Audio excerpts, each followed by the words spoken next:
the president of the Social Work Professions Council of Thailand. Okay. And the second person is the vice president of Virtual University. Fabulous. He Lovely. will open the ceremony. Okay. And then you and I plan to make a summary after you give your lecture finished already Mm-hmm. to summarize the Okay. key points you deliver, Okay. because most of the people will be the Thai people. They may not good in English understanding enough. Yes. So we have to wrap up in Thai, both in Okay. English together for them again. Okay. And after that, I will make the questions, but some audience will maybe raise the question to you. Okay. But I prepare the multiple choice questions to Okay. ask the audience to answer, Okay. and you can give the correction Okay. of the answer again. Okay. That's great. So do you think you can prepare your PPT to share? Yes, I can certainly do that. Yes, we can prepare.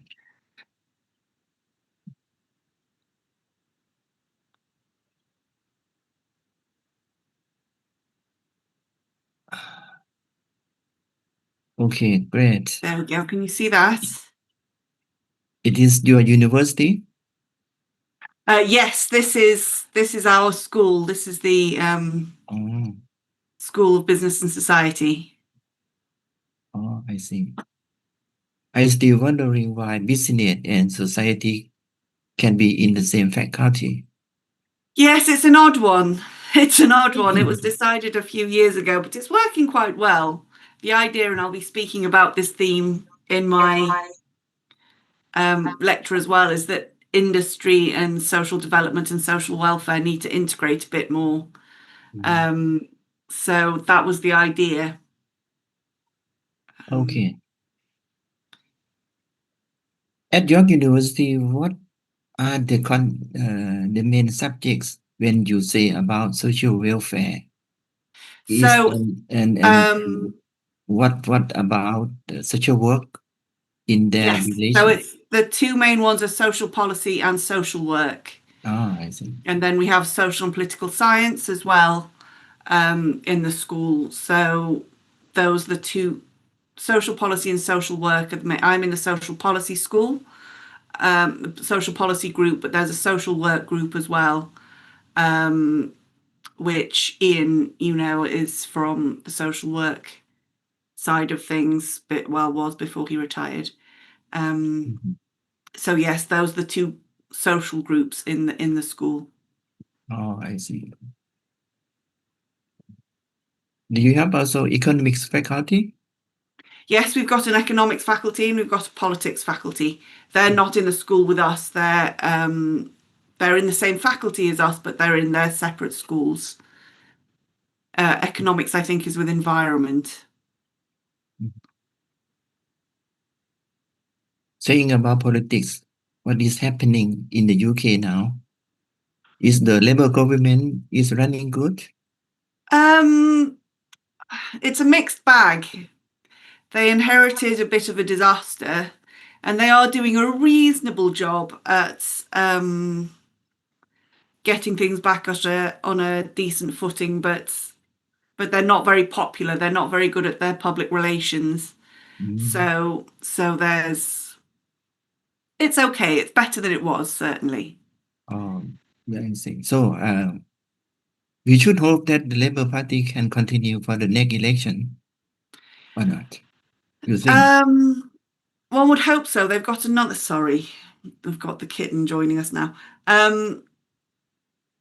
They've got another 3.5 years in power. So we're hoping that they manage to do some good stuff in that time.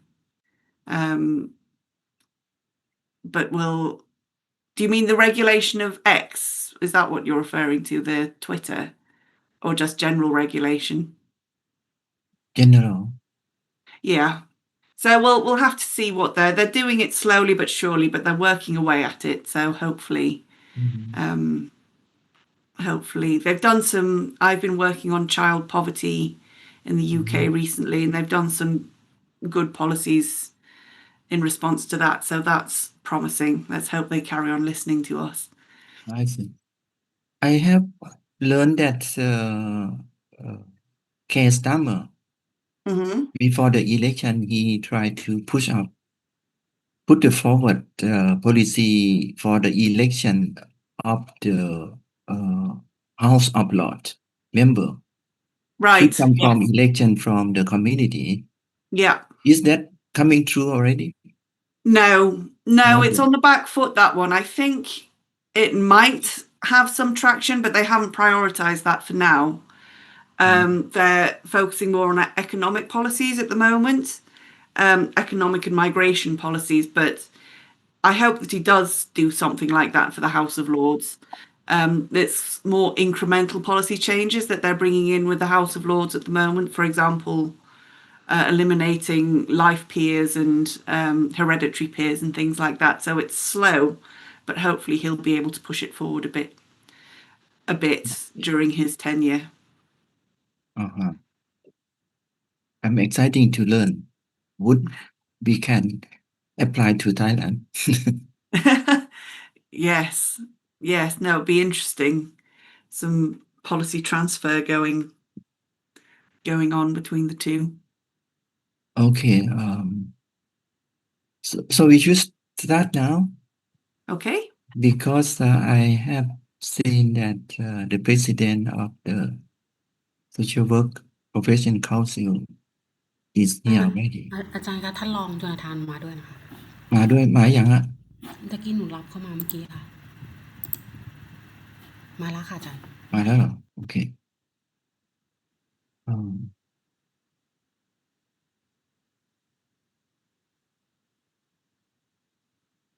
อาจารย์เริ่มอาจารย์เริ่มกดเรคคอร์ดเดี๋ยวนะเดี๋ยวอาจารย์อยู่ไหม อาจารย์กดเรคคอร์ดได้ไหมคะ เครื่องหนูไม่ค่อยดีค่ะ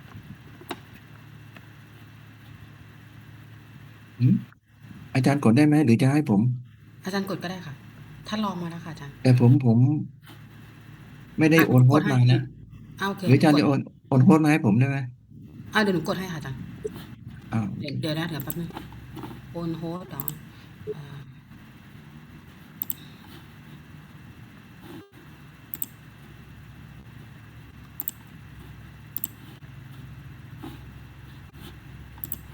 เรียบร้อยแล้วค่ะอาจารย์ Okay. So, Professor Sophie, we would like to ask your permission to make the record of your lecture. Yes, that's fine. Okay, thank you. Recording in progress. So now we should start our lecture today. That is our bi-monthly lecture in the series to improve the capacity of research, knowledge, and practice for the researcher, lecturer, and social workers, practitioners, as well as students in Thailand and as well as in other countries who send their representative to join the lecture today. And we have to great people, I should say, to say something before Professor Sophie start her lecture. The first one is the president of the Social Work Profession Councils of Thailand, Dr. Sopa On Opat. She will deliver her welcome speech. And, and the second person is our Vice President, Professor Dr. Jonathan Rente, on academic affair. He will take the role of the opening ceremony. So should I hand this role to Dr. Sopha now? This. Yeah. Good evening. I hope everyone hear my voice. Okay. Dear distinguished participant and lecturer, on behalf of the Social Work Profession Council of Thailand, this is my privilege. Welcome to the fourth lecture in the international series of Cultivating Advanced Research Collaborative Strategy for Impact in International Social Work and Social Welfare. This lecture series, which has already delivered 3 successful sessions in 2025, has helped strengthen research capacity among Thai social work researchers and practitioners, enabling us to engage with comparative perspective and apply them to our local context. As we enter in 2026, we continue to this journey with renewed the determination to build a stronger foundation for the evidence-based practice and policy in Thailand. I believe that Professor Dr. Mackinder, the lecturer, key idea in the international and comparative social welfare will not only highlight the theoretical underpinning of global discourse, but also provide valuable insight that can guide Thai profession enhance their research skill, broaden their perspective, and contribute more effectively to international research in social work and social welfare. I also wish to express my sincere appreciation to the Faculty of Social Work and Social Welfare of Wo Chiao Chalerm Phakien, where I once served as a dean, for their dedication to organize this important series of the lectures. As a president of Social Work Profession Council of Thailand, I extended my heartfelt welcome to all participants and hope that this lecture inspire new perspective, deepen our collective understanding, and reinforce our dedication to advance social work and social welfare for the benefit of communication worldwide. Thank you very much.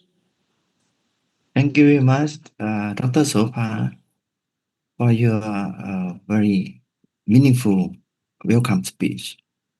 Yes, we have to try to carry on the international cooperation between Thailand and many countries, as well as ASEAN and European networks. And this is one of our international activity that we will try to catch up and continue.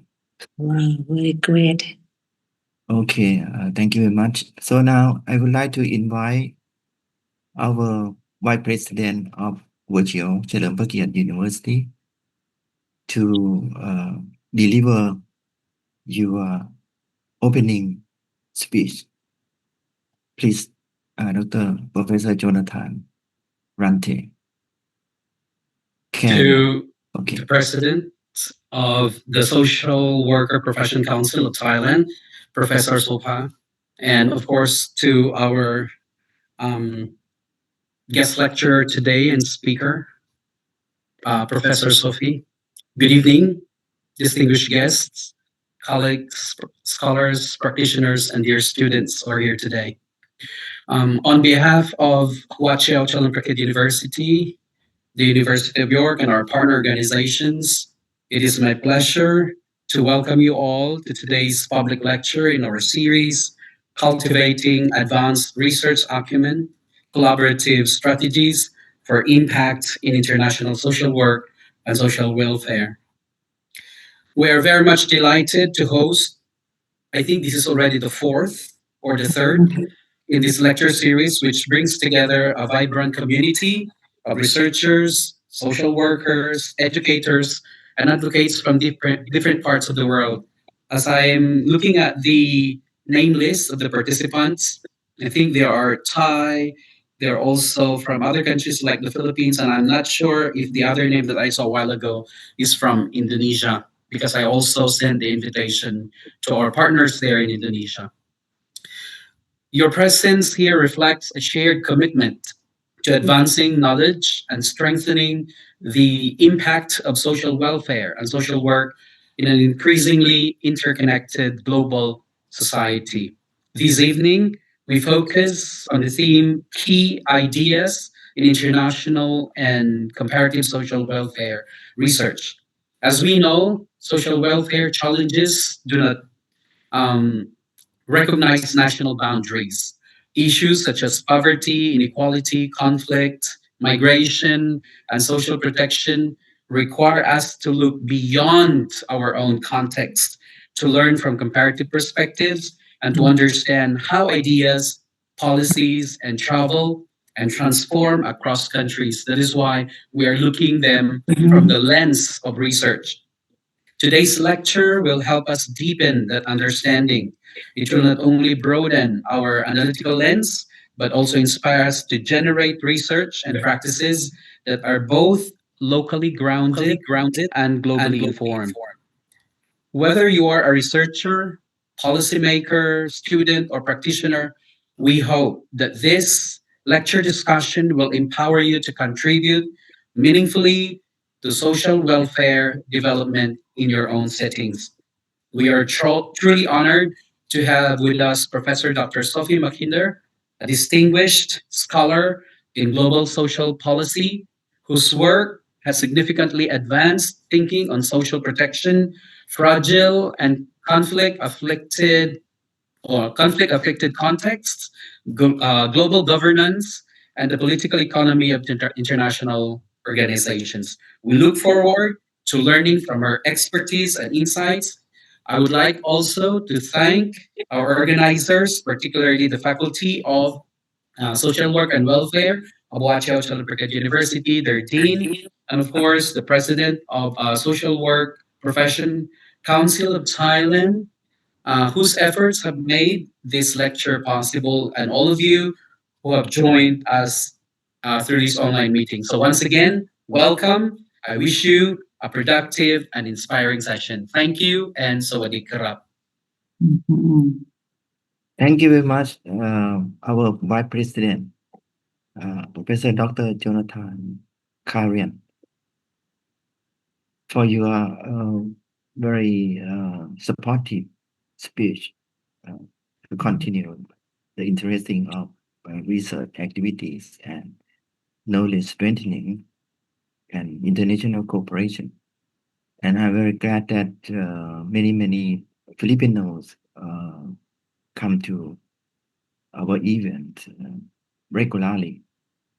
And I hope in the future, many people from ASEAN country will join our activity. But we would like to discuss next, how could we continue this kind of activities in the future?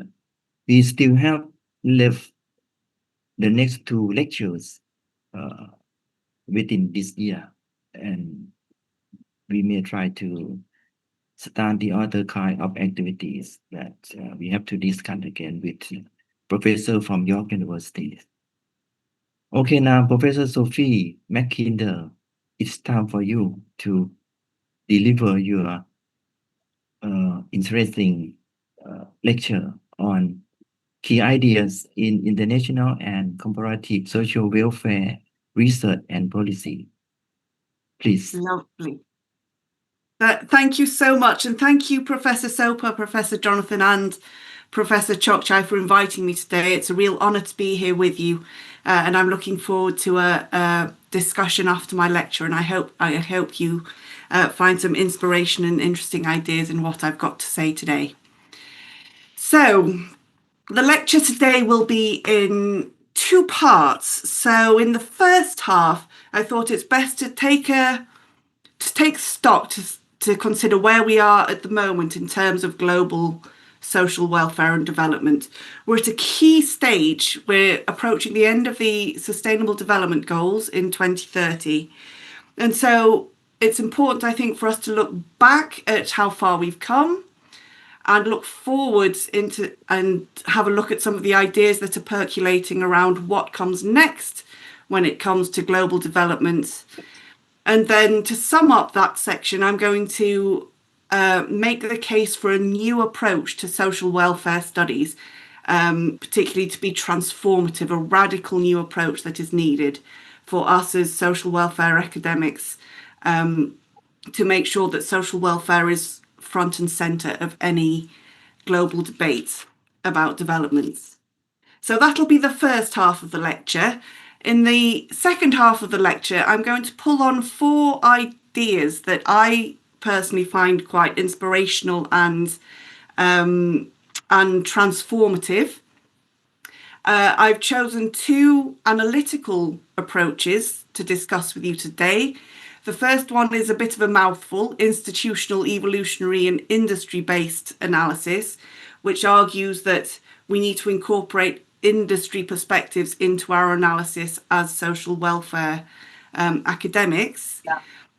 And the second analytical framework that I'll be looking at is transnational social policy.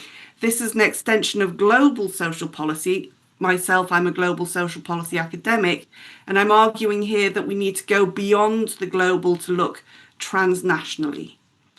So those are the 2 analytical research approaches I'll be looking at today. The other 2 ideas that I'd like to talk to you today about are policy ideas. The first is a policy approach, specifically rights-based approaches. I believe very strongly that in order to create transformative social welfare policies, we need to ground them in rights-based approaches. So I've brought for you today a case study from India who implemented some rights-based approaches in the early part of this century. And we'll have a look at that, what challenges and what opportunities that created. And then finally, I work a lot in social protection. So I thought I'd look at a policy example in the social protection sphere. And this is an example from Tanzania that looks to extend social insurance, which has been traditionally for formal workers, mainly government workers, trying to extend social insurance protection mechanisms to informal workers. So those are the 4 ideas that I'll be bringing to you in the second half of the lecture. So let's get started. Global progress, a brief contemporary history. So to discuss this, I'm just going back as far as the turn of the millennium with the introduction of the Millennium Development Goals. I'm sure that all of you are very aware of the Millennium Development Goals and the Sustainable Development Goals that followed them, so I won't spend too long talking about them. But just as a refresher, the Millennium Development Goals heralded this new era in global cooperation and action. For the first time, all member states of the UN got together and, led by the United Nations Development Programme, set out some goals, some development social goals to improve global social development. There were 8 of them, and as you will see on the slide, they covered poverty, education, health, gender equality, child mortality, a little bit on the environment, and then number 8, a key one, global partnership, that we were working together. This was really we're almost used to it now, but I would always remind people about how radical and how impactful this new approach was in 2000. And we know it's yielded unprecedented action and progress in certain areas. And my personal achievement that's come out of it is the data collection. Us as academics, we need that data, particularly from comparative and global perspectives. And it's triggered a new generation of developing data. So that in itself is something to be celebrated, I think. And so let's have a look at how successful they were. As I said in the previous slide, they certainly triggered incredible progress, but how did they do against their own targets? The answer is a bit of a mixed bag. Two of them, halving extreme poverty and promoting gender equality, against the targets that were set, they achieved them. So halving extreme poverty was met actually 5 years early. The caveat about that being a success is the majority of that success was seen in just 2 countries, in China and India. Outside of that, it wasn't as successful, but against its own target, it did well. Others, there were a mixed bag. We saw great improvements in things like maternal health and child mortality. In fact, maternal deaths and child deaths reduced by more than half, which is an incredible achievement, but it did miss the target set, which was 2/3. In Global Partnership for Development, there was some progress in finance, in mobile phone technology access, but donor goals were not met. And this is a perennial problem for all global development, the financing side of it. And trade negotiations fell through. And the red one here that's flagged red is the environmental stability. I'm not going to talk about the environment too much here because that's a whole lecture in and of itself, but in terms of that target, there was very little progress. So to summarize the Millennium Development Goals, we can say that they have saved millions of lives and they've lifted over 1 billion people out of extreme poverty. And they've really made progress in getting girls into school. And they have galvanized the international community into action at a level that we just have not seen before. They proved that time-bound targets and objectives were an effective way of achieving development objectives, of driving that galvanization of the international community. But they didn't meet the targets. And those targets were very limited. When we look back at them now, they were very, very narrow in scope, and we didn't meet them. Delving further into that, why do I mean that they say that they were limited in scope? Well, from a social welfare perspective, they didn't address key aspects that we would want to see. For example, the multidimensional nature of poverty. That was not included in the framework. Poverty was seen very much on an income level and seen in terms of extreme poverty rather than relative or absolute poverty. They did not address structural poverty factors. So, for example, we have conflict, we have disasters, we have inequalities, we have gender stratification. All these structural poverty factors were not considered within the framework. Healthcare was very narrow. It focused almost exclusively on malaria, tuberculosis, and HIV/AIDS. And education was similarly very narrow, just looking at primary school. And I think the key shortcoming was that it was uneven success. Some countries did very well. Other countries, particularly in sub-Saharan Africa, really didn't. So the global picture might look better than the reality is if we break it down by country. So what did we learn from the Millennium Development Goals? Well, by looking at the Sustainable Development Goals, we can see that a lot of this was taken on board by the UNDP and the UN when developing the Sustainable Development Goals. They are much broader. We have 17 goals instead of 8. And rather than one target for each goal, 1 or 2 targets for each goal, there are multiple targets, multiple criteria which need to be met in order for that goal to be achieved. We have much more emphasis on climate and environmental action, and there has been some acknowledgement of the multidimensional nature of poverty. I've put a sort of there because I'm not entirely convinced, but it's certainly an improvement on the Millennium Development Goals. Importantly, there was more integration between social, economic, and environmental objectives. And a key difference is this applied to all countries. It did not just put the onus on the global south, as the Millennium Development Goals had done, but it said that all countries in the world, including global north countries, needed to commit to these goals. So we've not come to the end of the time frame of the SDGs yet, but we're approaching it. And there have been some successes. Let's start on a positive note. Child and maternal mortality has continued to decrease.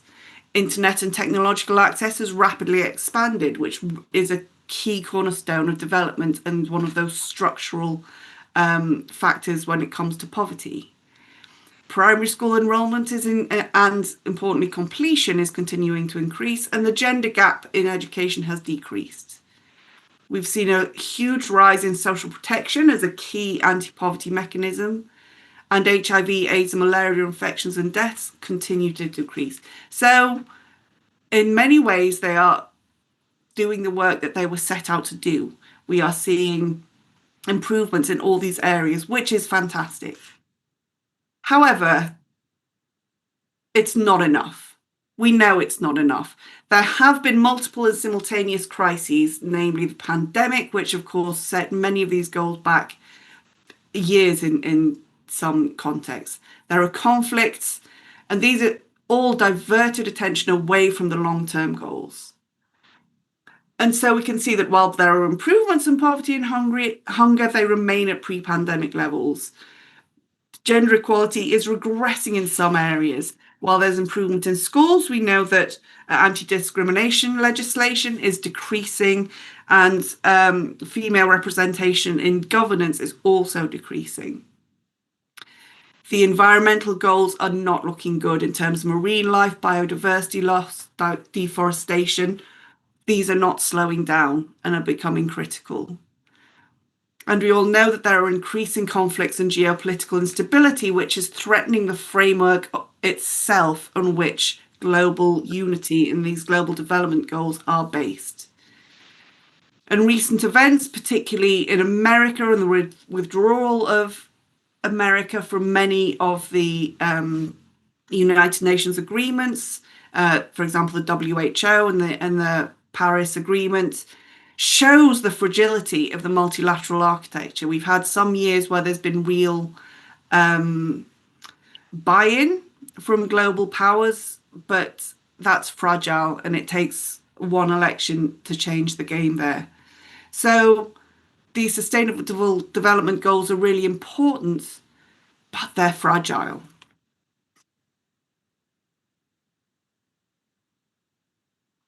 Criticisms of the goals are swirling as we reach the end. Some saying there are still contradictions, particularly in lower and lower middle income countries, between social welfare and environmental goals. Environmental goals are expensive and often come at the cost of social welfare development. And this fragility of the goals is really being discussed in terms of a lack of incentives. There is no punishment or any consequence if these aren't met. So there's no incentive to drive governments to try to achieve them. It's based on their goodwill. Hopefully we have their goodwill, but in some countries we don't. That needs rectifying.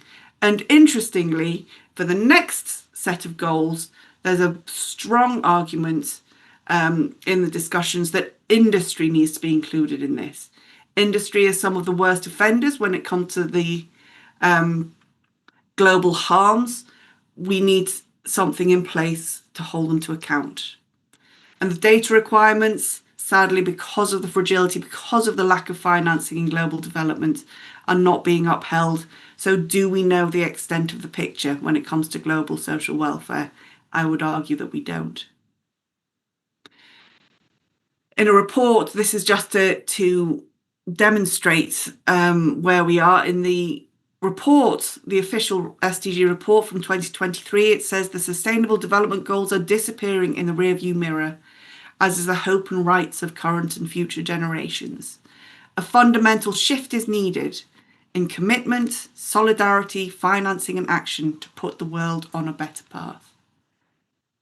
So rather dark days when it comes to it. And so let's talk now about the discussions that are happening.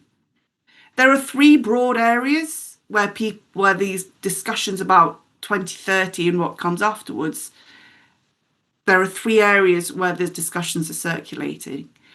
The first is around the concept of global catastrophic risk, that any future goals need to include a framework for disaster risk reduction, whether this is global war, whether it's further pandemics, or whether it's an environmental crisis.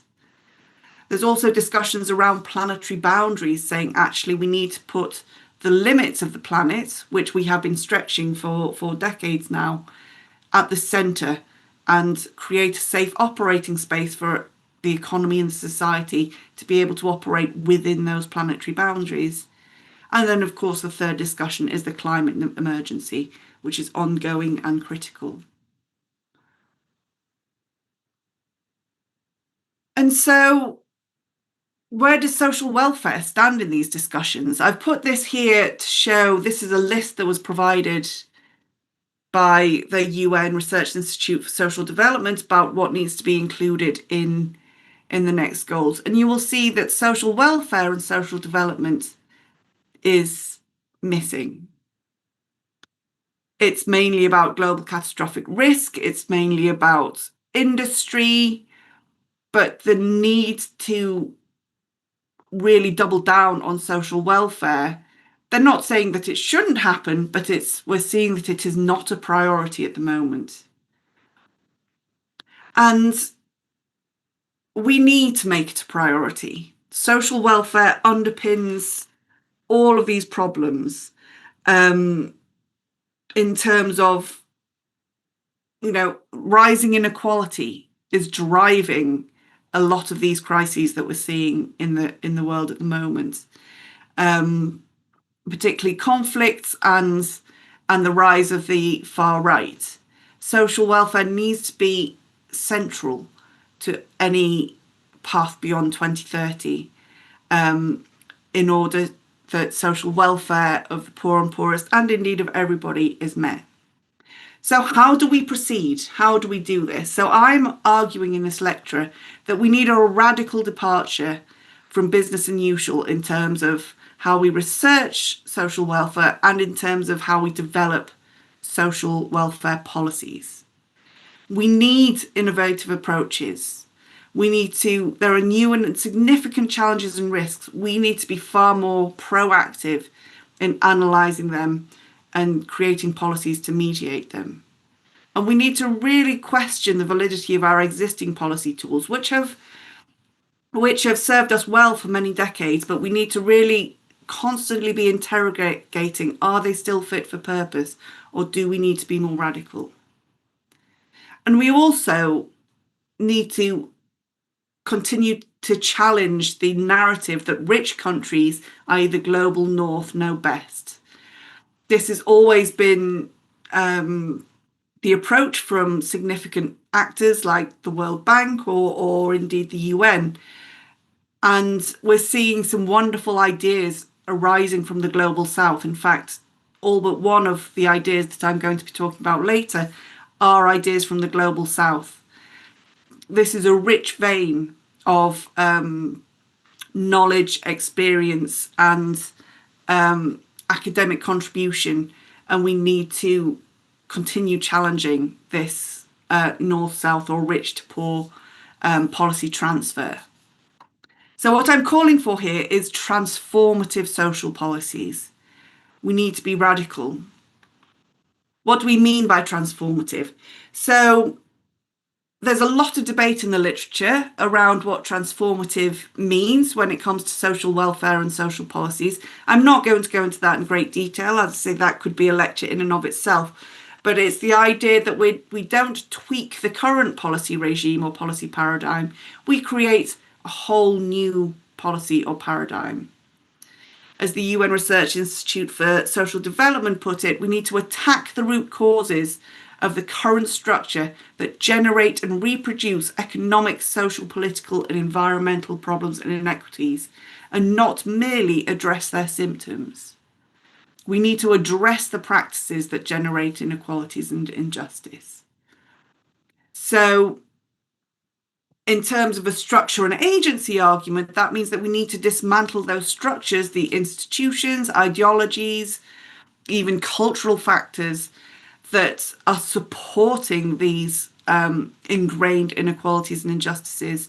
And we need to empower agents to be able to make these changes. So, the United Nations Research Institute and Social Development has generated some roadmaps for how we do this. And then I've just picked out 4 main things here in terms of the first is reversing the dominant normative hierarchy that social and ecological justice are subjugated to the economic growth and profit maximization. We need to flip that over. At the moment, social policies and social welfare have been viewed as a sticking plaster for market failures. We need to flip that on its head. We need to make the social concern central and the economic institutions and profit maximization work within the social framing. We need to continue to fight against stratification, whether it's class, gender, ethnicity, religion, location, that perpetuate vulnerabilities and inequalities. We need to create universal and rights-based approaches. We need to move away from welfarist ideas of social development and say this is a right for every person on the planet. And last but certainly not least, we need participatory decision-making processes that come from the bottom up, and those stakeholders, those community level grassroots stakeholders need to be empowered to be on the main stage in terms of those discussions through transparent and democratic political processes. So that is my call to arms in the first half of the lecture. I'm now going to be turning my attention to these ideas. Excuse me one second. Just to summarize, the first 2 in section 4 here will be on analysis and theory developments. We'll then look at these rights-based approaches that I've just been championing as a key part of the transformative agenda. And finally, we'll look at a particular case study from Tanzania as to how we can expand social protection mechanisms to be more inclusive.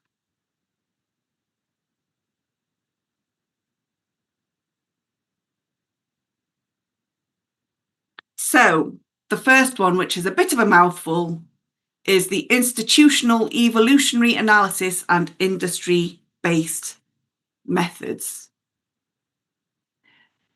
So the argument here is that, as I mentioned earlier, traditionally social welfare studies have considered social policies as a response to market failures, as a sticking plaster, as a band-aid to the challenges and harms that industry creates.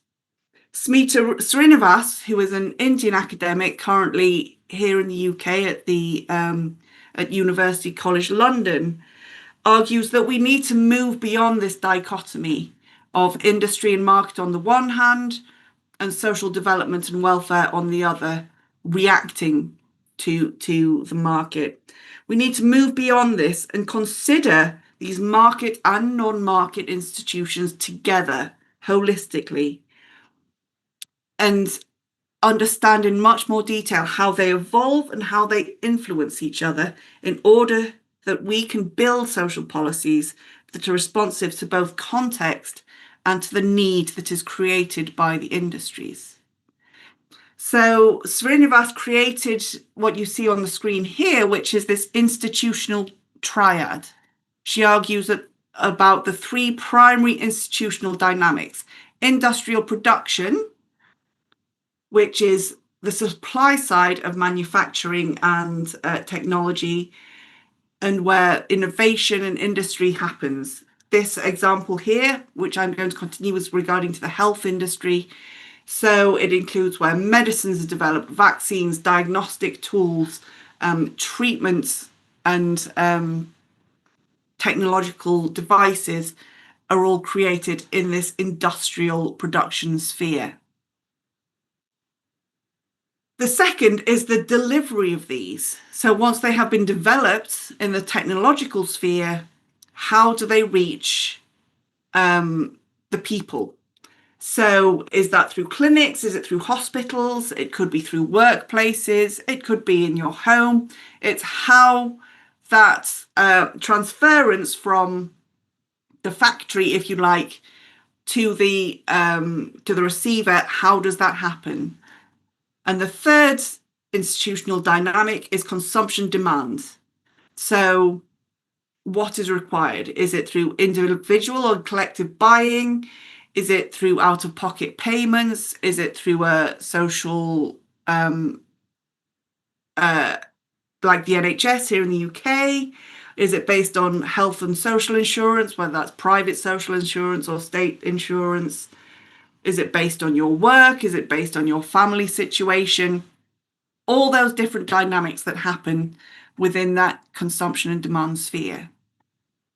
And as Srinivas shows here, health policy academics have traditionally been concerned with those latter two, with the provision, delivery, and consumption and demand.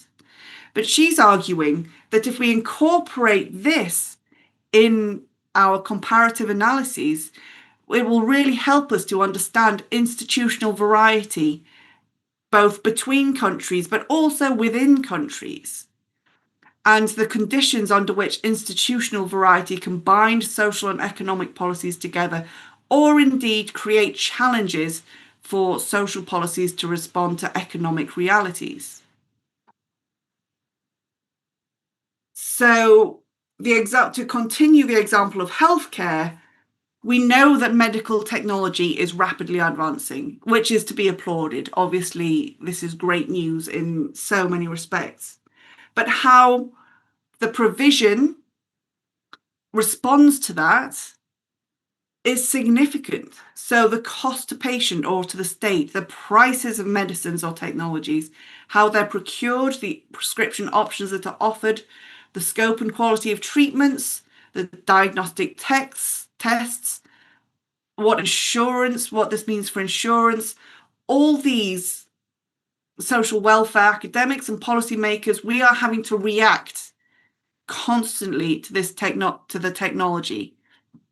And each country and institution reacts differently. They are all unique in how they build and manage their technological capability for healthcare and as part of that social care. So Srinivas is arguing that if we pay more attention to these processes and products that are emerging from industry, we can stop being reactive to technological advancements, be far more proactive. The example, to take it further, with COVID-19, when obviously medical technology was an explosion, the likes of which we've not really seen before, because the circumstance and our spatial realities of place, work, and workplace this new technological solutions developed at a rate that is otherwise unknown.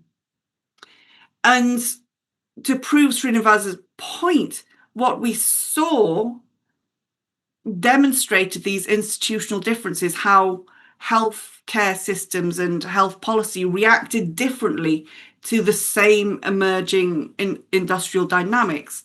So, for example, vaccines were available, not all at the same time, but were generally available to everybody and free to nearly everybody. But testing was not. Depending on the response of the healthcare institutions, testing was not freely available. Medicines and supplies were given in some countries via industry or via sector or via gender or via age. but in other countries they were via region or provinces. Again, difference in responses to this same technology that was emerging from the industrial sector. And it went beyond healthcare to other social policy domains. Migration caused by shutdowns or access to food. The migration patterns changed significantly, which in turn impacted the healthcare policies. Same with education. The industrial technology of healthcare reached as far as these domains. And so what Srinivas is arguing is that by paying attention to the industry dynamism and evolution, policymakers and academics, we open up the door for more political strategies. We open the door to understand bureaucratic challenges in more details. We can really weigh with more nuance the technological choices and the ethical moral decisions that these healthcare innovations are bringing to the table, and the interaction between industry and the healthcare institutions. And so what Srinivas is arguing is that, as we say, we need to move away from these Polanyian approaches that situate social welfare as the antithesis to markets. They are not polar opposites. We need to see them holistically together. And we shouldn't view industry just as the producer of labour, which has been, again, a key default approach in social welfare and social policy studies. We need to draw on the history of products and processes, their financing, their dynamism and their timelines, and their mechanisms for responding to demand. These are things that we as social welfare academics need to understand in order to encapsulate that economic and technological dynamism, which helps us understand the organizational and institutional variety that arises in response to this industrial development, and where new social programs, new actors, and new institutions come about. So in sum, industry-based analysis attunes us to the institutional and spatial characteristics of work and workers, but also the society in which we all live in. We need to be more proactive in drawing that into our analysis to give us the power to be more proactive in our analysis and policy making. Excuse me.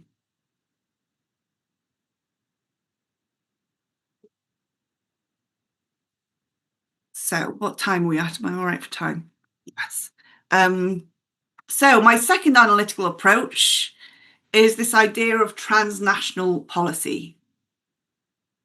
So globalization and social policy arose in the 1990s and has traditionally been concerned with how social policies cross borders, how cross borders flows of people, goods and services relate to social policy, and the emergence of multilateral forms of governance like the UN, the World Bank. This is where a lot of my work is situated, and how these new, well, they're not new now, they're 80 years old, but how these they're constantly evolving, and how their modes of operation and their modes of governance impact at the policy level. Excuse me, I've got a tickle in my throat. So traditionally, and I am certainly guilty of this, we've been looking at global social policy as top-down. So whether that's from IGOs, intergovernmental organisations like the UN and the World Bank, down to countries, or from the global north down to the global south. And the scholarship has centred very much around neoliberalism and its impact. So economic liberalisation, the centralisation of economic power and its impact on poverty and inequality, the retrenchment of public welfare, race to the bottom discourses, and the lowering of social health and labour standards, and the resurgence of welfare markets and private welfare provision. That's what global social policy has been, and international social policy has been concerned with for the last 20 odd years.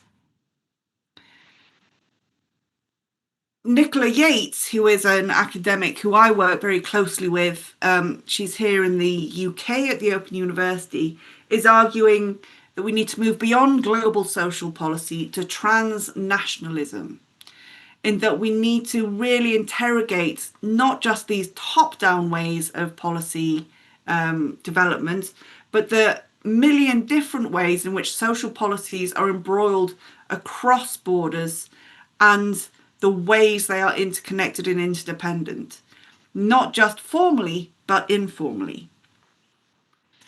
So we need to consider these processes not just as between state and state or between state and multilateral organization, but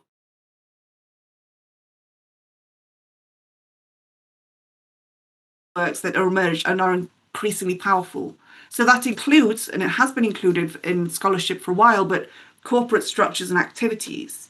But further than that, we need to look at activism, particularly community activism, and how that links to global activism. These different stratas of activism and advocacy campaigns are hugely influential in many ways, and how they interact across borders and from bottom up and top down. We need to start capturing that more holistically in our analysis. Communities, epistemic in terms of how they surround around one issue or one area, and diasporic, how communities facilitated by technology remain, those diasporic ties remain ever strengthened and are significant when it comes to social welfare. Households, family and parenting, these are things that global social policy specialists need to consider. Migrations, professions, we need to interrogate these relationships and how they impact and how they interact with the traditional processes that global social policy has been concerned with. So in sum, we need to consider, I suppose the appeal here is that there are scholars who are methodologically nationalistic, so look at their own country, their own context. And then there are scholars such as myself who look at global considerations and do global analysis. My appeal here is that we should talk to each other more. We should work together more. We should integrate our different perspectives into the central parts in order to, because policies don't occur in a vacuum. All these different factors are influential, and how they interact is influential. So we need to open the book when it comes to global social policy theory again and revisit it, and invite local and national level researchers into our discussions, and hopefully national level and local researchers will invite us too, so that we can really consider not just those formal processes of interaction between and within countries, but those informal ones as well, and what they mean for domestic policy. So those are the two ideas that I've been particularly inspired myself with in terms of how we push forward social welfare analysis and theory. I think those are two areas that are really ripe for new theory development, and would be delighted if that rings true with anybody, and can see that as a path that they would like to take. So I shall now move on to looking at specific policies. First, as I mentioned earlier, I'm not going to look at a specific policy here. I'm going to look at a policy approach, namely these rights-based approaches, this case study from India. So just to recap what we mean by rights-based approaches, it's been a key trend in social welfare and social policy studies championing rights-based approaches. I would argue that if we're going to be transformative in our policy making and in our analysis, it needs to be embedded in rights-based principles. We need to shift that discussion that any social welfare is charity, that it's welfareist, that we need to do the minimum just to meet basic needs. We need to change that narrative. We need to make it that social welfare and human development is a human right. And the reason for this is there are myriad reasons. I've just put three here. It strengthens that state-citizen contract, which is increasingly important. It makes sure that policies are fair, they're non-discriminatory, and they promote dignity. Dignity is often forgotten in social welfare, particularly in neoliberal discourses. And it also links social policy to justice objectives and to human rights. So academics have been arguing for rights-based approaches for a long time. However, they've not been a popular framing in terms of influential policymakers and stakeholders. They've been overshadowed by risk-based or needs-based approaches to social policy, saying that we identify those that are most in need or most in risk, and we focus our resources on them. And we see this playing out at the multilateral level. The International Labour Organization has been championing rights-based approaches for many, many years, but of course it loses that fight quite frequently to the World Bank, which is the much more powerful organization and which has historically considered needs-based or risk-based approaches to be its framework for developing social programs. There's been a gradual integration of rights into the discussion at the global level, but they're slow. And I would argue that some of them, that lip service, as we say, is given to it. They say that they're going to do rights-based approaches, but then lapse back into needs or risk-based approaches. So India, between 2004 and 2014, were one of the first countries to really embrace this concept of rights-based policy making. It was driven by the United Progressive Alliance, which was elected in 2004, which was a multi-party coalition led by Indian National Congress. And its whole ambition was to expand civil liberties and participatory opportunities to citizens and to provide economic security, but also entitlement to its most vulnerable citizens. And so it did this incredible array of reforms, legally embedded reforms, which is key. So I've just mentioned 5 or 6 here. There was the Right to Information Act. And so that put the responsibility on public authorities to release information. This increased accountability. This gave citizens the right to hold their institutions to account.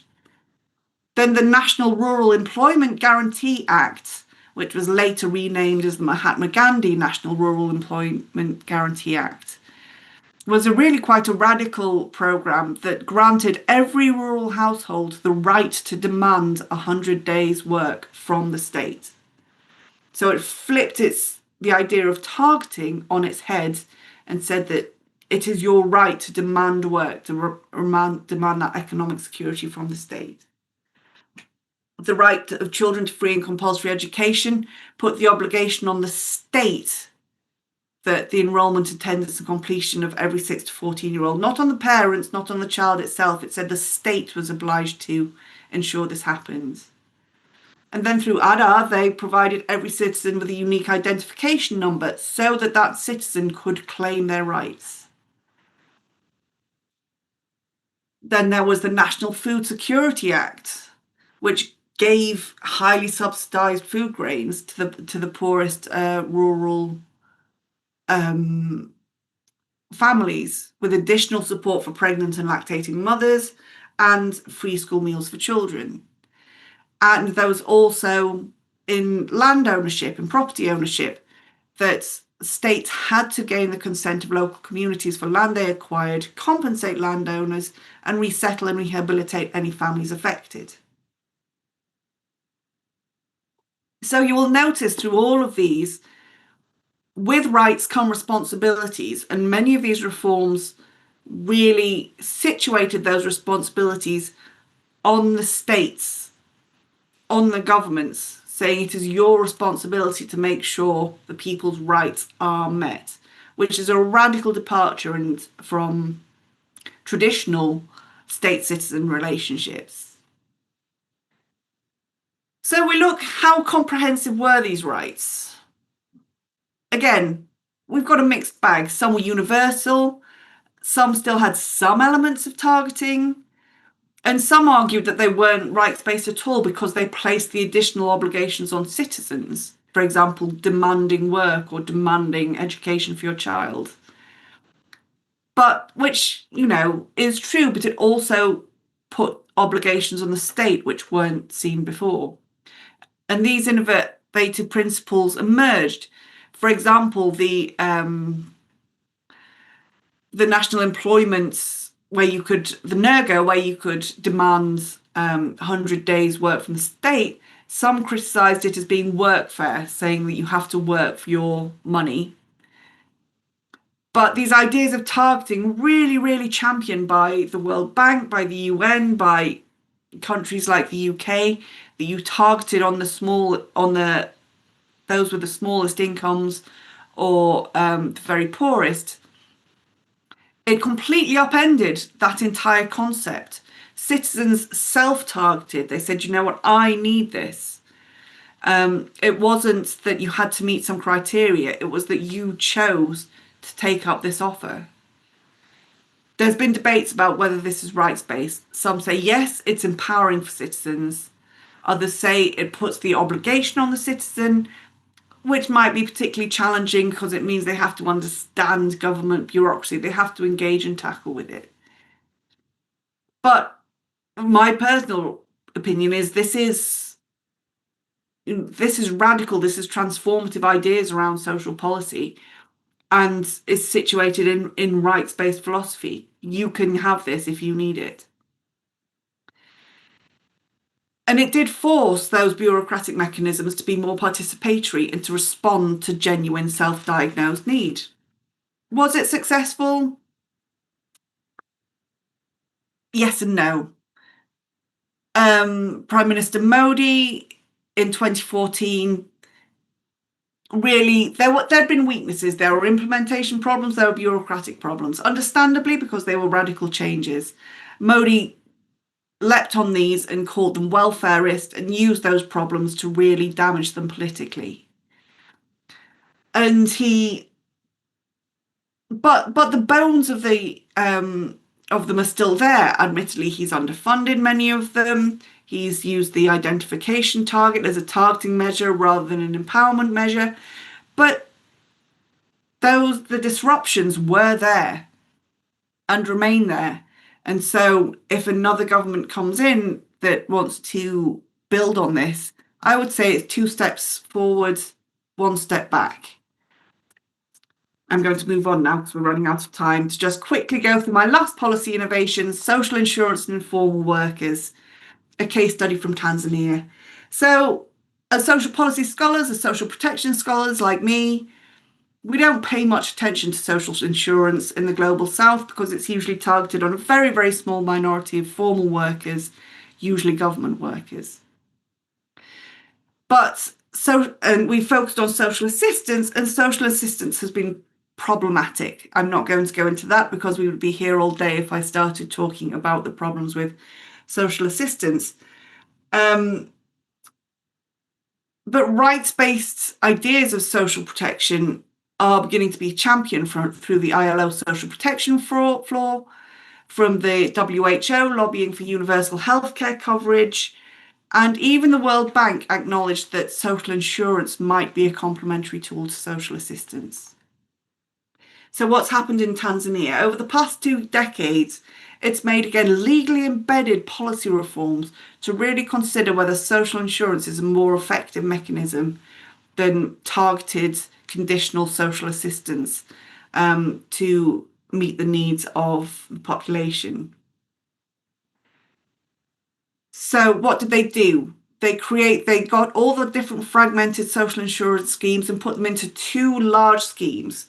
the Public Service Social Security Fund for government workers, and the National Social Security Fund for other formal workers. So it made these two highly formal systems. Admittedly, these were just formal workers, but they sorted out the kind of bureaucratic mess around them. And then these ideas started emerging in 2008.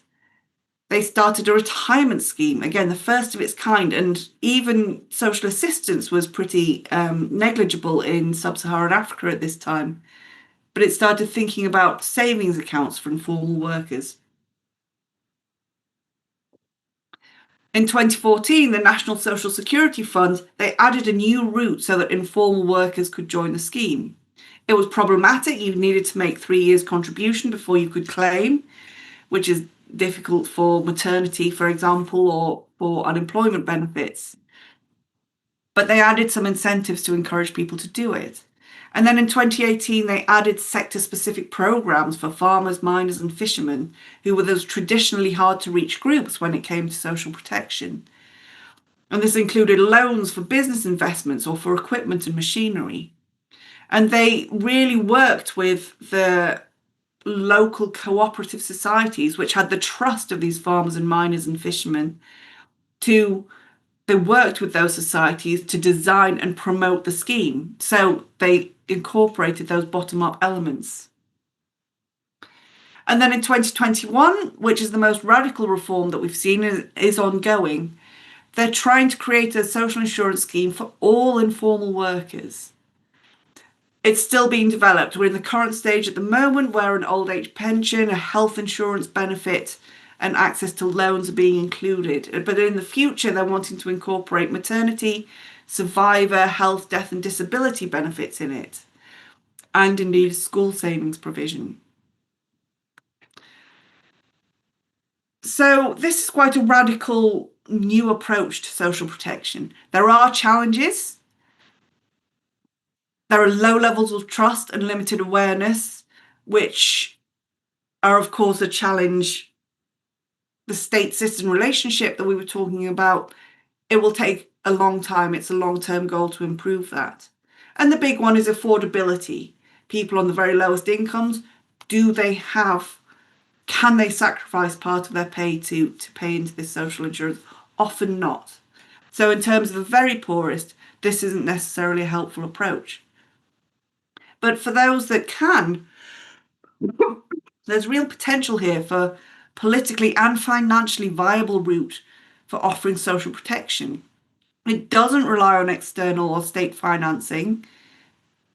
At its heart, it might need state subsidization, but it is a sustainable way of financing social protection in the long time.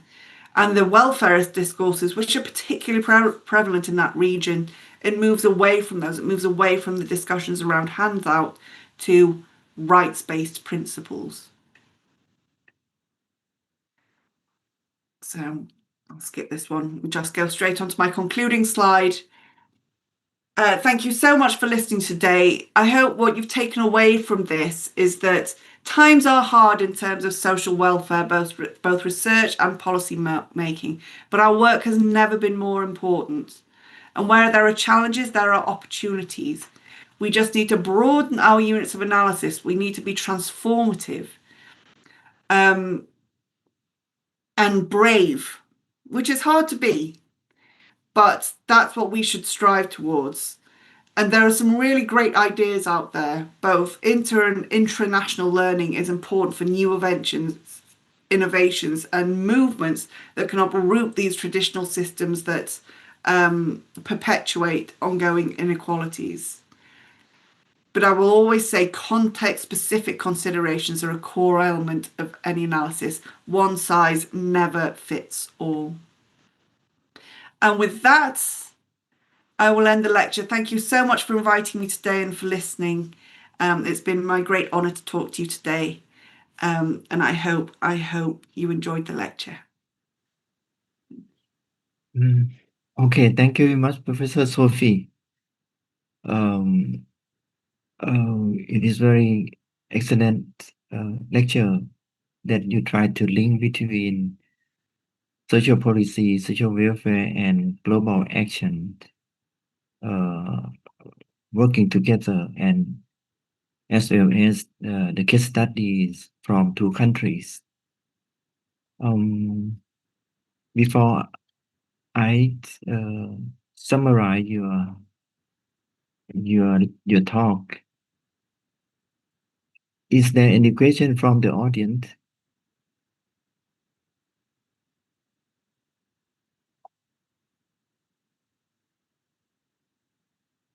In the chat. Yeah. In the chat, one question. Oh, yeah. Please. Yes, in the chat, what would transformation social policy look like in the Thai context? That's a great What would question. transformative social policy look like in the Thai context? That's a great question, and I'm not an expert on Thai policies, so I'm not in a great position to answer that. But I think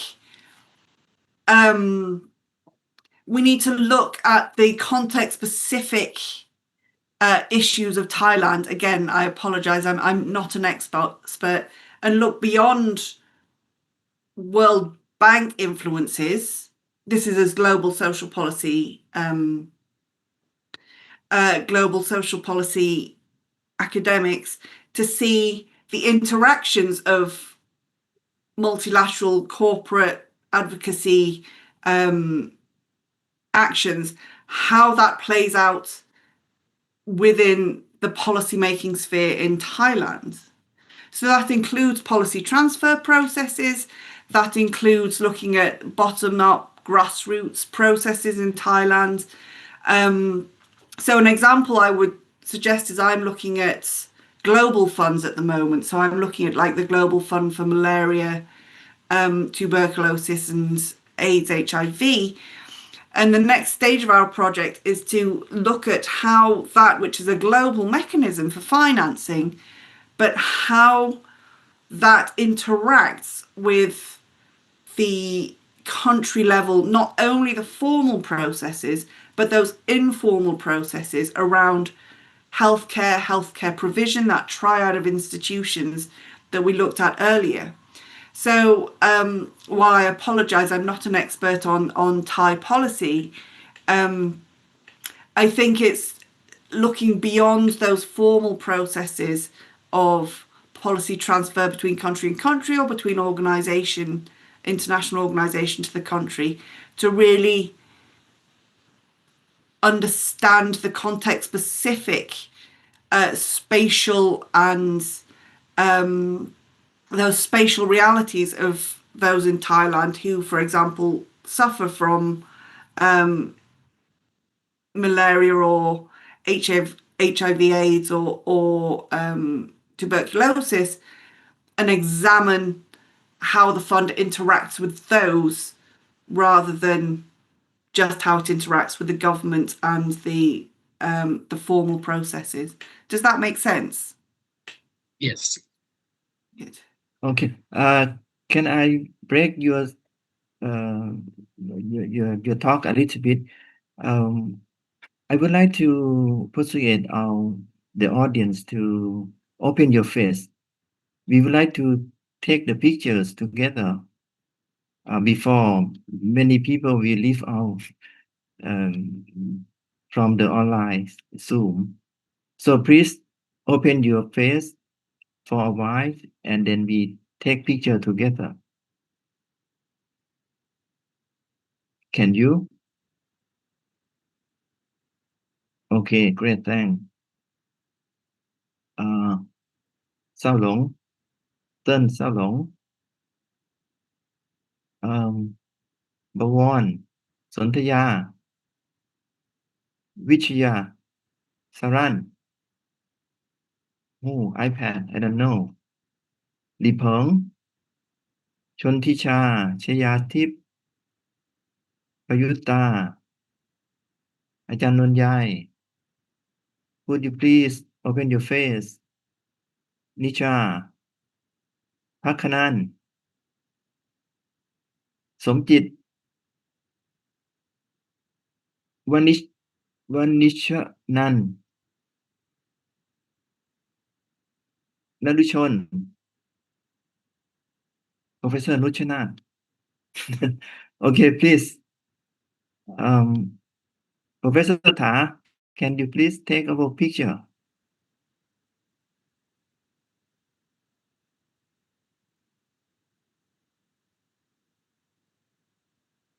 take the picture Already already or not yet? okay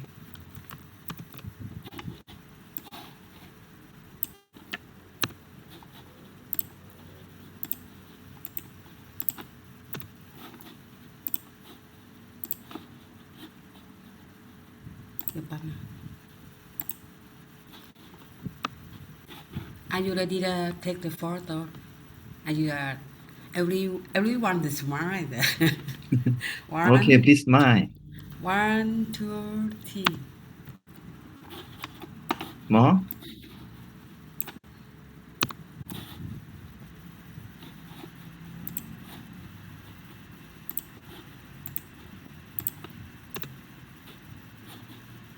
Okay. okay okay Okay, thank you very much. Professor Sophie,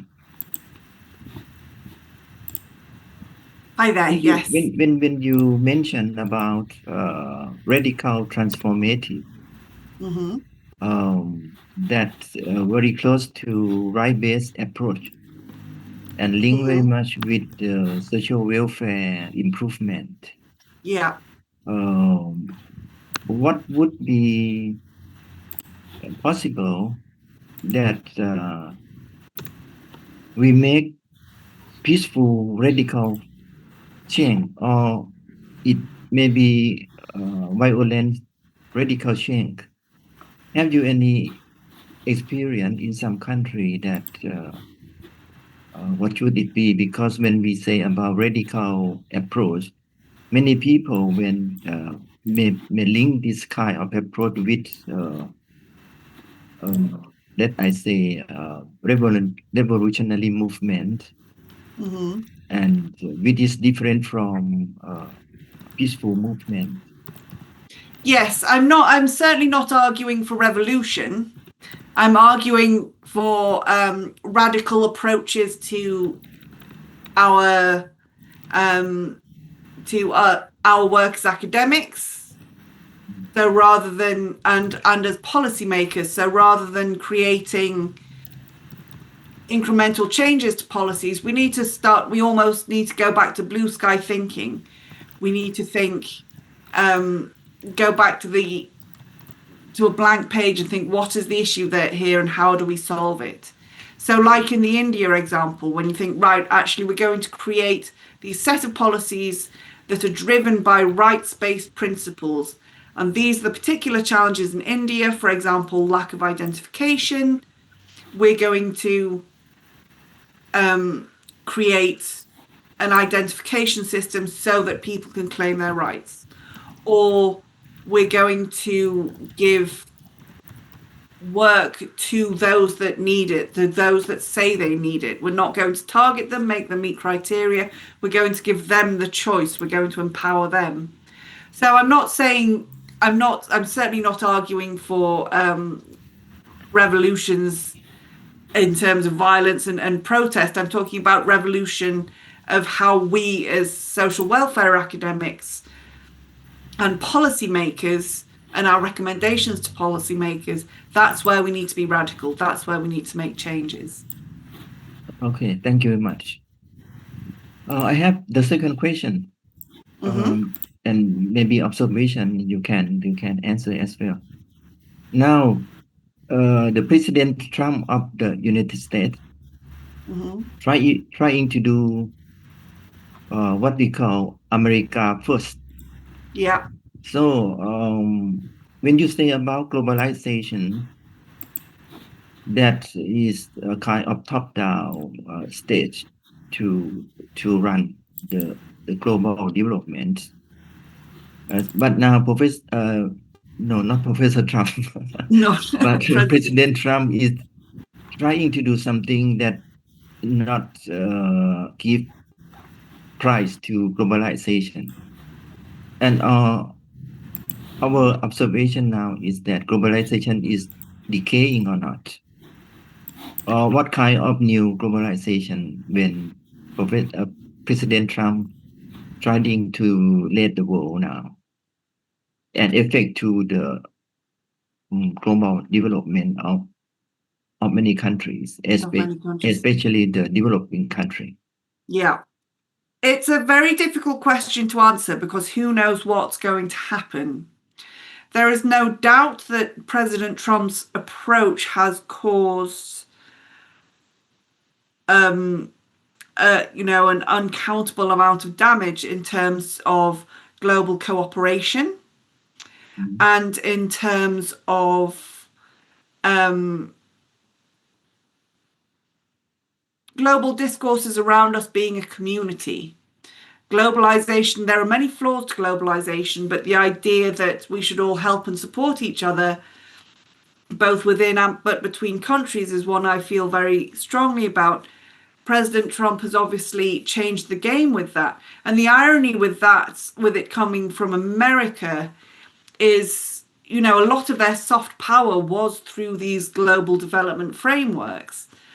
America provided much of the financing, which is why development financing is one of the reasons why development financing is such a difficult position. America was has been named the policeman of the world. They were the ones, almost not officially, but they were running the show in many ways. And still to this day, their influence over the World Bank is dramatically higher than any other country in the world, even though the World Bank is a mechanism for developing and for developing context. So we'll have to see what shakes out, really. I mean, it could go, there are advantages and disadvantages. The disadvantages, I think, are quite obvious. We're seeing the effects of those now, both in terms of financing, in terms of cooperation, in terms of safety, in terms of the security of global cooperation. But there are opportunities there in terms of, many have argued for many years that America has had too much power in these discussions. Not only America, but the global north, the OECD countries, particularly countries like the UK and Western Europe, they have concentrated the power. And since the UN was set up, power has been concentrated in these countries. So maybe this disruptor activity that's coming from America and from President Trump, maybe that's an opportunity to change that game. It's an opportunity for developing in global south countries to step up, and not to step up because it's not like they've not been trying to do that before, but to be able to, it's an opportunity to have a more forceful voice at that global level in the vacuum that America leaves when it withdraws from these discussions. So while the overall picture is bleak and scary at times, we'll have to wait to see how the chips fall, as we say over here, to see what what emerges from this kind of crisis point that's been created by Donald Trump's destruction of the global cooperation systems that America was previously supporting. Yeah. Yes, thank you very much for your answer. Are there any questions? Yeah. May I have a question? Thank you so much, Professor. Can you introduce yourself too? Yeah. I'm Vishaya Komin from Chulalongkorn University. I'm a student of Ajahn Chokchai. Yeah. Yeah. And actually, I work on informal workers and also in urban poor, something like that. So I'm very appreciate with your lecture today, and I have maybe because of I'm not only academic who work only in university, but I work closely with grassroots people and also people organizations as well, especially in Bangkok, Thailand. So I have recently I worked closely with street vendor in Bangkok. So they have faced the problem of removed from Bangkok almost 10 years already. So they still keep resisting and also ask for the right to work in Bangkok since then. So almost 10 years, but 10 years, but not very successful. Only some that can come back, and many of them still lack of workplace. And we both NGO and some academic people still working hand in hand with those people. So my question is that from the governance theory perspective, how can we conceptualize the influence of non-state knowledge actors, such as academics and grassroots organizations, on legitimacy and evaluation of the urban policy frameworks to regulating the informal economy, especially when those people have to stay in the neoliberal situation like this, like in Bangkok. Thank you. Thank you. Could you just repeat that your question again? I caught some of it, but not all of it. I just want to know that from your experience from many countries and also your research, how can we conceptualize the influence of the academy or non-state actors? I mean, both the academy or NGO organization, grassroots people organization or something like that, to help to improve the legitimacy and also some laws, regulations in or share space in Bangkok, in urban area. I mean, in urban policy. Yeah. Okay. Can you get that? So how can we conceptualize the actors, Yeah, non-state right. actors and NGOs to improve these? I mean, again, I'm wary to answer because, as I've championed throughout, this is very context specific, and I don't know that context well. But grassroots advocacy is how we conceptualize it is a difficult question, and again is context specific. But it's certainly a key way of policy development these days. There are there are different routes, aren't there, in terms of whether you're an NGO or whether you're an academic. Academics often, particularly here in the UK, I don't know what the situation is in Thailand, have more formal routes of influence. But grassroots actors, have arguably more effective routes depending on the context and place. And I think my argument here would be that grassroots, local ones and global ones, this is where we're talking about these interconnections.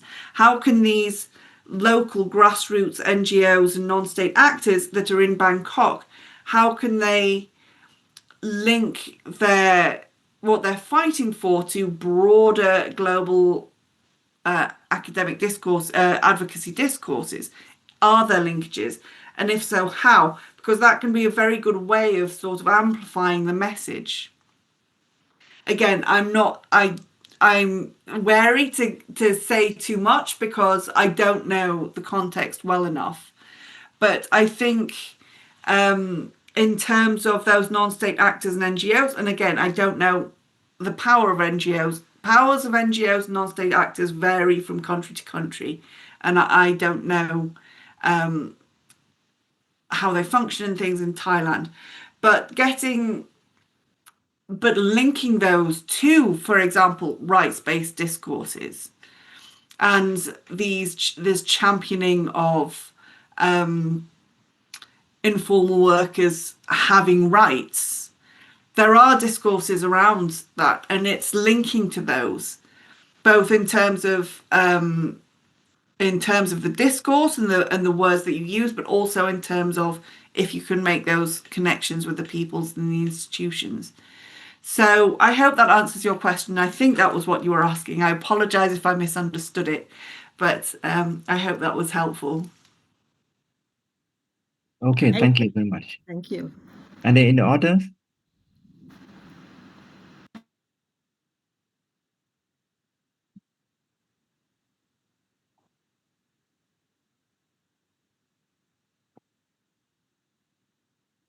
There is one question in the chat box ค่ะอาจารย์ okay, you can read for me. In your opinion, since digital globalization moves much faster than traditional trade, do we need more agile or flexible policy frameworks to keep up with these changes? Yeah. Thank you. And thank you for that question. Very short answer for that, yes, absolutely. And this is part of what I was arguing for in the analysis section of my ideas. Traditional policy frameworks are often very static. I work with institutionalists. I do a lot with historical institutionalism, ideational institutionalism. And they're great frameworks, but they look at a moment in time, and they're static and they're quite sluggish. We need to come up with new frameworks that really, the world's technology is speeding up quicker, particularly in the context of artificial intelligence and things like that.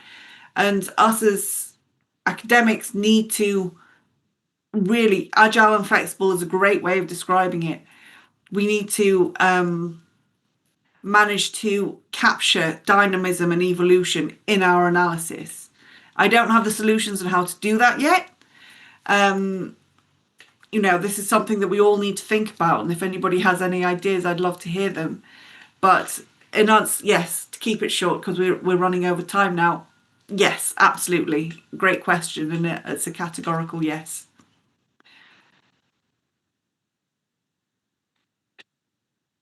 Okay, thank you very much. So now I think I would like to wrap up the lecture of Professor Sophie by picking up some important words or terminologies that we should try to understand together. I think the first one is transformative social policy. And could I say a little bit in Thai, because many of students now, they are studying bachelor degree. Yeah. And their English is Please not do.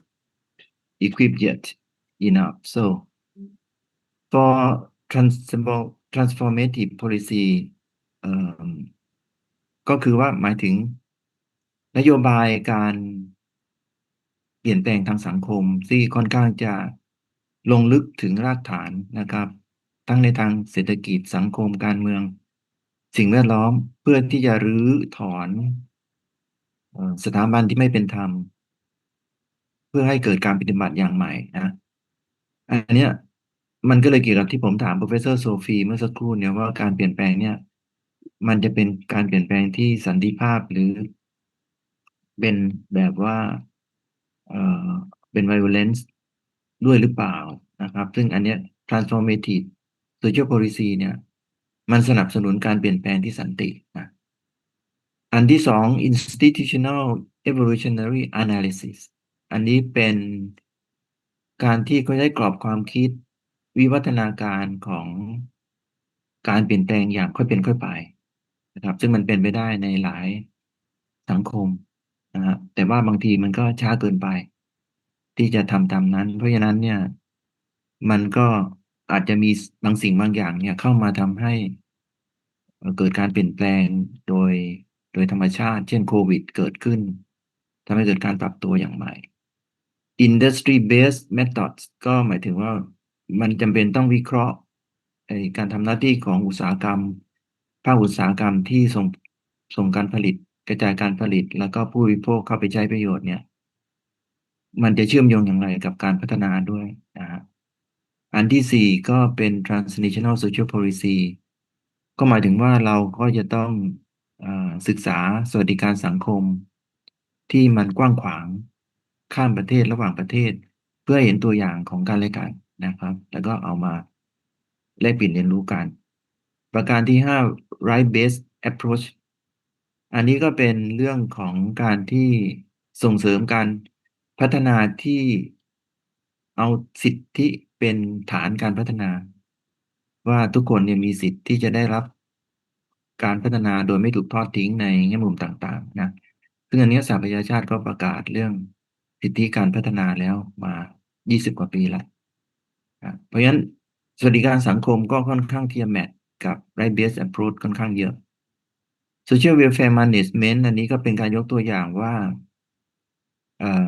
social insurance กับ social assistance เนี่ยมันต่างกัน ถ้า social insurance ก็ประกันสังคมกับการช่วยเหลือทางสังคม ซึ่งมักจะเป็นเรื่องของการให้ฟรีการช่วยเมื่อลำบาก แต่ว่า social insurance เนี่ยมันเป็นเรื่องของการสะสมการมีส่วนร่วม การเข้าร่วมแต่ว่ารัฐก็ต้องเข้าไปนำการจัดบริการนะ state led scheme อยู่ดีนะฮะเช่นทุกวันนี้เราก็มีประกันสังคมที่เข้ามาทำให้คุณภาพชีวิตดีขึ้น global catastrophic risk อันนี้ก็เป็นไปได้ที่เราจะมีปัญหาการเปลี่ยนแปลงในระดับโลกร่วมกัน เช่นเราจะพบถึงภัยพิบัติทางธรรมชาติต่างๆ แล้วมันก็จะนำมาสู่การกินดีอยู่ดีของประชาชน ซึ่งก็เชื่อมโยงกับการจัดสวัสดิการสังคมของประเทศต่างๆ ที่จะต้องคำนึงถึงการเปลี่ยนแปลงของภัยธรรมชาติโลกร้อนอะไรทั้งหลายนะครับ เพราะฉะนั้นจาก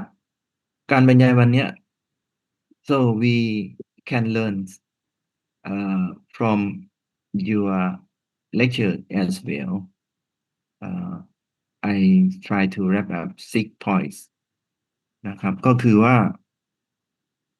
เราจะต้องสนใจเรื่อง time bound global goals ด้วยก็คือว่าถ้าเราอยากจะพัฒนา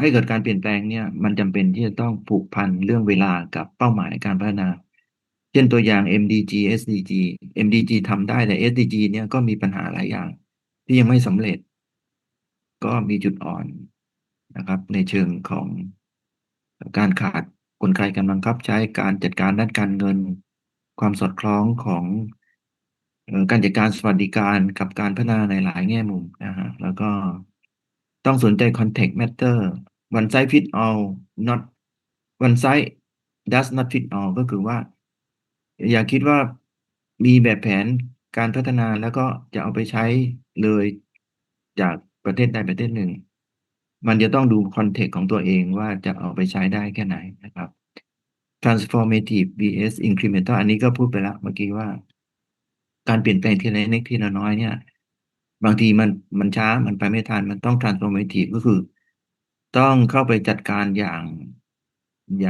เรียกว่าหนักหน่วงแต่เป็นระบบที่ดีแต่ไม่ถึงกับแบบว่าปฏิวัติที่รุนแรงอย่างถ้าเราประเทศไทยเนี่ยเราก็อาจจะเปรียบเทียบเรื่องโครงการ30 บาทรักษาทุกโรคซึ่งเมื่อก่อนเนี่ยมันก็เป็นระบบบริการสุขภาพที่ด้อยพัฒนาใช่ไหมพอ30 บาทรักษาทุกโรคเข้ามาก็พัฒนาหลายๆอย่างมีระบบรับให้งบประมาณไปที่โรงพยาบาลต่อหัวของคนป่วยอย่างเนี้ยตัวอีกระบบก็คือประกันสังคมก็แข่งกันอยู่ expanding analytical issue lens ก็คือว่าคือพยายามที่จะขยายมุมมองต่างๆใช้ร่วมกันให้เป็นประโยชน์เช่น institutional evolutionary based industry based ก็ดี transformational approach ดูว่ามันจะเป็นประโยชน์อย่างไรแล้วก็รู้ทันถึงapproach การพัฒนาเหล่านี้ right based framing strengthen accountability ก็เราเน้นเรื่องของการพัฒนาบนฐานสิทธิชื่อเต็มก็คือฐานสิทธิมนุษยชนที่มันจะสามารถ ทำให้เกิดความทั่วถึงแล้วก็ยั่งยืนแล้วก็ไม่เลือกปฏิบัตินะครับ innovation from global south ก็คือสำคัญมากว่าประเทศด้อยพัฒนาส่วนใหญ่จะอยู่ใต้ซีกโลกใต้ เพราะฉะนั้นถ้าประเทศเหล่านี้สามารถที่จะรวมตัวกันได้แล้วก็ได้รับการพัฒนามีนวัตกรรมของตัวเองก็จะสามารถเท่าทันประเทศพัฒนาซึ่งส่วนใหญ่อยู่ในซีกโลกเหนือนะโชคดีที่ประเทศไทยอยู่ซีกไหน รู้ไหม ประเทศตัวเองอยู่ซีกใต้หรือเหนือ เส้นศูนย์สูตรค่ะอาจารย์ ใกล้เส้นศูนย์สูตรเนี่ยเราอยู่เหนือนะ ก็เราหวุดหวิด Okay, we have 5 questions that Professor Sophie will help clarify.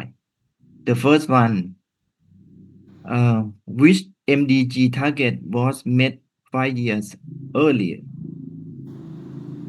A. Achieve universal primary education. B. Promote gender equality. C. Halve extreme poverty. D. Reduce child mortality. Which one is correct?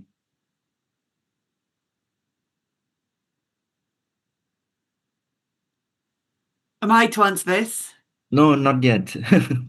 The audience choose first. มีทองแจกไหมคะอาจารย์ อะไรนะ มีทองเป็นรางวัลไหมคะ มี She asked for the prize. If she answer correct question, Professor Sophie will give her some prize. A ticket to York University.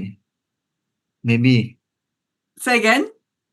a ticket A to ticket. your university from I wish I Thailand. had one to offer. โอเค ใครตอบได้ไหม Anyone, please.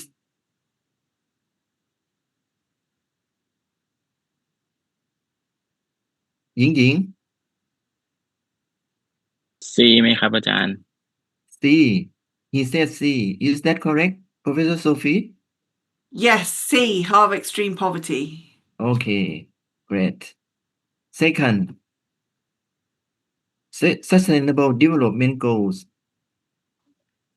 What is one major difference between the SDGs and MDGs? A. SDG only apply to developing countries. B.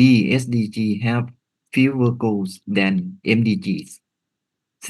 SDG include climate and environmental action more prominently. And D.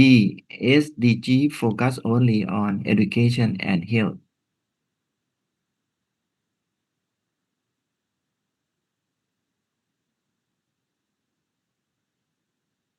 The difference of them, what it is.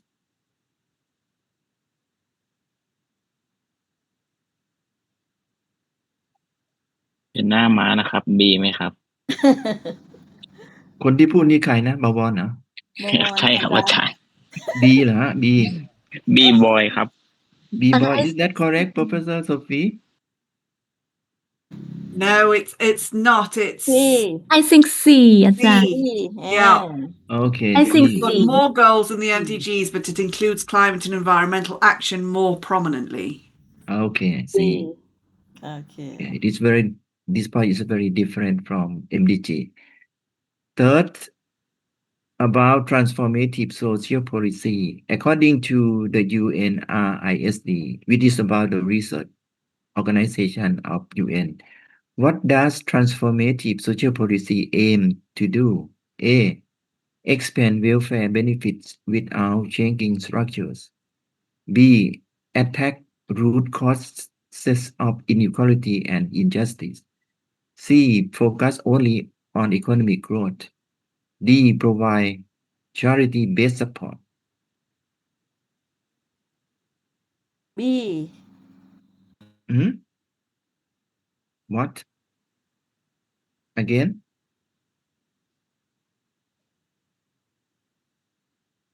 B boy ค่ะ B. Is that true? Yep, it attacks the root causes of inequality and injustice. Yeah, okay, great. B, about right-based approach in India. Which Indian reform granted rural households the right to demand 100 days of unskilled work per year? A. Right to Information Act. B. National Food Security Act. C. National Rural Employment Guarantee Act. D. Right of Children to Free and Compulsory Education Act.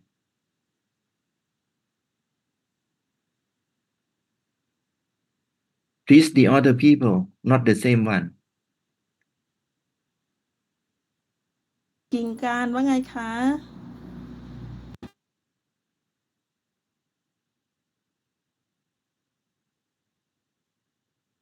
Please from Huaqiao University. Someone?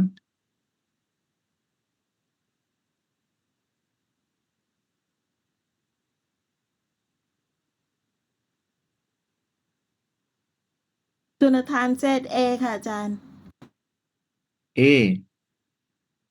Who said Professor Jonathan? Is that Yeah. true?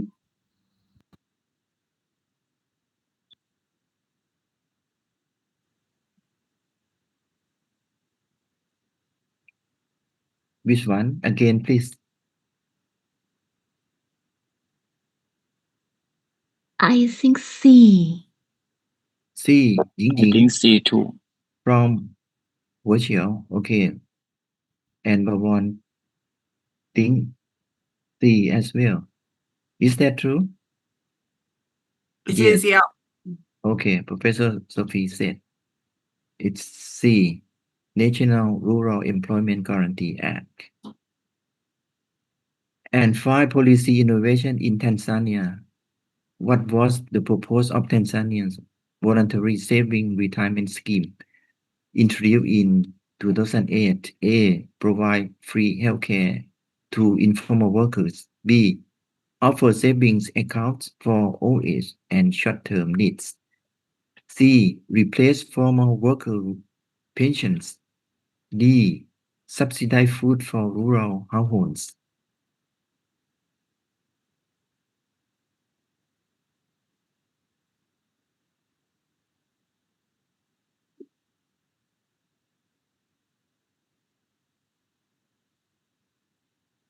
Kung Dao,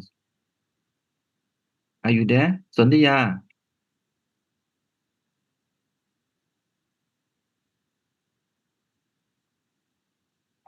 Chen said C.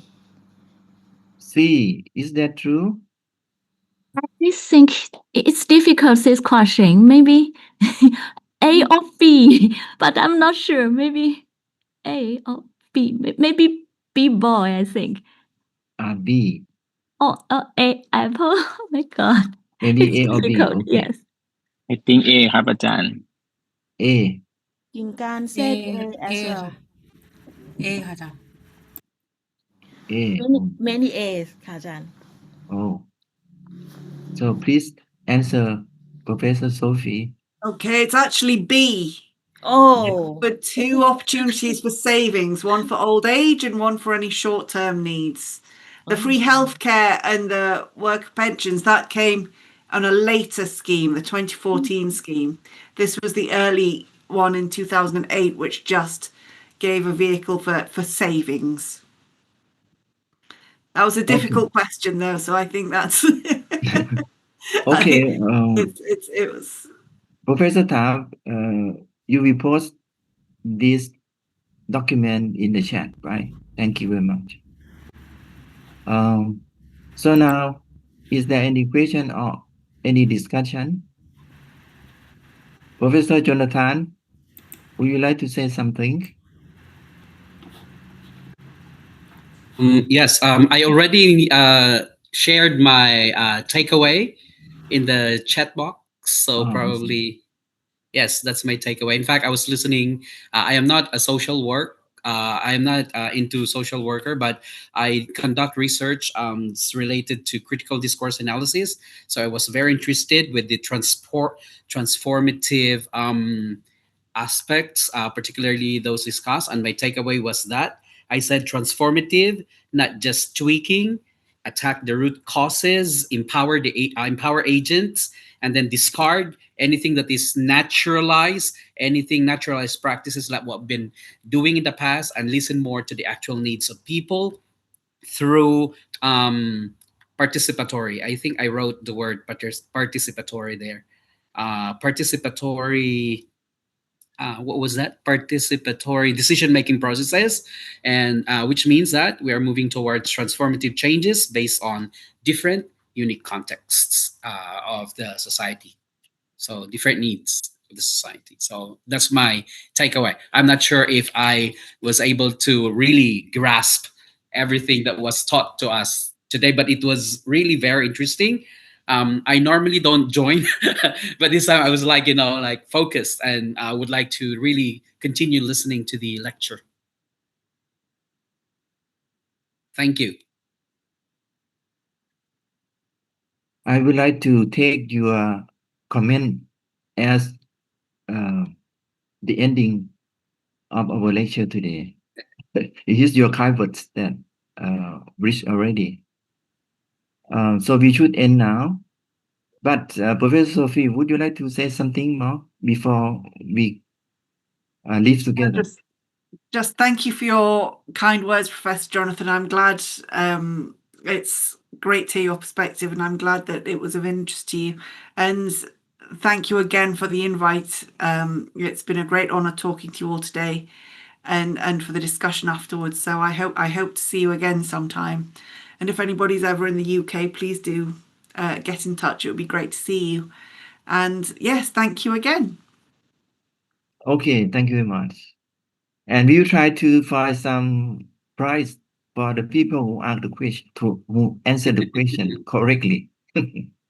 Okay. I'll look into it. I can't promise anything. But yes, I see. But I would like to declare that Professor Sophie devote her lecture fee today return to the Faculty of Social Work and Social Welfare, and we keep this not much money, but quite a lot for the Thai people, and to keep this money for some kind of grant to our students in the faculty. And great thank again, Professor Sophie, for your great lecture and your money devotion today. And I hope to see you and your colleagues again in Thailand or in York University. Great. Thank you again. Okay, thank you again. Bye-bye, everybody. Bye-bye. Thank you. Thank you ค่ะ ครับขอบคุณทุกคนนะ ขอบคุณครับ ครับ แล้วคราวต่อไปก็จะอีก2 เดือนข้างหน้านะ ขอให้มาร่วมกันอีกนะครับ ค่ะอาจารย์ค่ะ ขอบคุณค่ะอาจารย์สำหรับงาน ขอบ ดี คุณ ๆนะคะ ค่ะ ขอบคุณวิทยามาก สำหรับครั้งหน้านะครับ ขออะไรนะใบประชาสัมพันธ์ล่วงหน้านิดนึงนะครับ เพราะว่ามีคนสนใจจริงๆวันนี้มีคนส่งข้อความเยอะมากเลยนะครับ ผ่าน Messenger นะครับ ก็บอกว่าได้ทราบข้อมูลอะไรนะไม่อะไรนะมันเขาไม่สามารถเปลี่ยนตารางเวลาของเขาได้ถ้าได้ล่วงหน้านะครับ ก็ช่วยส่งที่จอนด้วยนะครับ เดี๋ยวผมจะประชาสัมพันธ์ผ่านFacebook ก็ได้นะครับ หรือ Twitter นะครับ โอเคครับ ขอบคุณครับ ต้องขอโทษที่คราวนี้อาจจะใช้เวลาสั้นไปหน่อย แต่มีคนเข้าร่วมเยอะเลยนะครับอาจารย์ครับ เมื่อกี้ไปถึงน่าจะถึง40นะครับเมื่อกี้แต่เราใช้รูปช้านิดนึงมีคนเข้าร่วมประมาณ39หรือ40คนนะครับ อ๋อครับ ผมเห็นชาวฟิลิปปินส์ประมาณ 4-5 คนนะครับเมื่อกี้ อ๋อ และมีอินโดนีเซียด้วยนะครับ เหรอฮะ อ๋อ ครับ โอเคขอบคุณอาจารย์มากที่ช่วยประชาสัมพันธ์ ขอบคุณมากครับอาจารย์ครับ นะครับ ขอบคุณด้วยนะคะ ขอบคุณหญิงด้วยที่ช่วย ใช่ครับหญิงส่งที่กลุ่มอะไรโคโฮสงานวิจัยของมหาวิทยาลัยเลย ก็หญิงก็ทำดีนะครับทำประชาสัมพันธ์ไปเลยเยอะเลยนะครับ โอเค ใครที่ยังไม่ได้ตอบช่วยตอบอะไรนะใบสอบถามของอาจารย์กิตตาวันด้วยนะครับ อ๋อใช่ครับ ลืมไป ขอให้ช่วยตอบไปประเมินด้วยนะครับ จอนตอบไปแล้วนะครับขอบคุณครับ ครับ โอเคนะครับจอห์นจะกลับบ้านก่อนนะครับจอห์นยังอยู่ที่ออฟฟิศอยู่ เห็นโต๊ะอยู่ค่ะอาจารย์ ครับโอเคครับ ครับบ๊ายบายบ๊ายบาย ขอบคุณมากค่ะ ครับขอบคุณครับ ค่ะ